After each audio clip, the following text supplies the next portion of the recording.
apabila kita mempelajari akhlak Nabi Shallallahu Alaihi Wasallam, kita akan dapati bahwa akhlak Nabi Shallallahu Alaihi Wasallam seluruhnya adalah mukjizat. Seperti yang difirmankan oleh Allah Subhanahu Wa Taala, "Wa ma arsalnaka illa rahmatan lil alamin." Tidaklah kami utus engkau kecuali rahmat bagi alam semesta. Quran Surat Al-Anbiya ayat 107. Betapa menakjubkan dan mempesonanya akhlak Nabi Shallallahu Alaihi Wasallam. Sampai-sampai Anas bin Malik radhiyallahu anhu pernah mengisahkan, "Saya bekerja sebagai pelayan Nabi Shallallahu Alaihi Wasallam selama 10 tahun. Demi Allah, tidak pernah sedikit pun beliau menghardikku dengan perkataan "Hah?" dan beliau tidak pernah mengkritisi pekerjaanku. Kenapa kamu berbuat ini dan itu? Kenapa ini belum kamu kerjakan? Hadis riwayat Muslim. Adakah di dunia ini seorang majikan yang tidak pernah protes atau tidak mengatur pembantunya selama 10 tahun?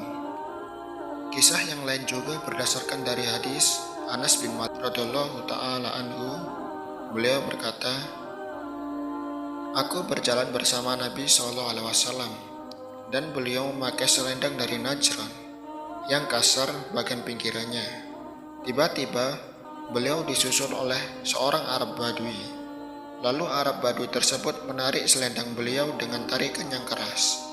Sampai aku melihat di leher beliau ada bekas pinggiran selendang akibat tarikan yang keras tersebut. Arab Badui itu berkata, 'Hai Muhammad, perintahkanlah anak buahmu untuk memberikan kepadaku harta Allah yang ada padamu.' Nabi lalu melihat orang Arab Badui itu. Lalu Nabi tersenyum, kemudian memerintahkan untuk memberikan pemberian kepada orang Arab Badui itu. Hadis riwayat Bukhari dan Muslim.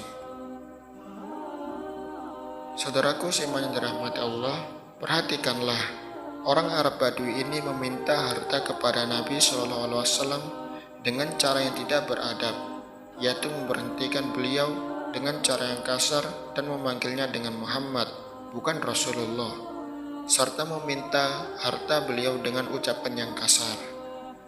Namun dalam kondisi demikian, hal yang sangat menakjubkan adalah Nabi sama sekali tidak marah, bahkan tersenyum dan mengatakan, "Berikanlah kepada orang ini." Saat itu juga beliau langsung tersenyum menanggapi perlakuan Arab Badui tersebut kepada beliau. Siapa yang bisa seperti ini? Andai saja hal ini terjadi kepada kita, misalnya mobil kita terserempet, maka kita akan marah seketika dan membutuhkan waktu yang tidak singkat agar bisa tersenyum kembali. Dari Anas bin Malik juga berkata, "Tidaklah Rasulullah Shallallahu Alaihi Wasallam diminta sesuatu karena Islam, kecuali Rasulullah Shallallahu Alaihi Wasallam akan memberikannya. Maka datanglah seseorang kepada beliau, kemudian beliau memberikan kepada orang tersebut kambing sepenuh lembah di antara dua gunung. Orang tersebut kembali ke kaumnya lalu berkata, 'Wahai kaumku, masuklah kalian ke dalam Islam. Sesungguhnya Muhammad itu memberi pemberian seperti seseorang yang tidak takut miskin.' Hadis riwayat Muslim.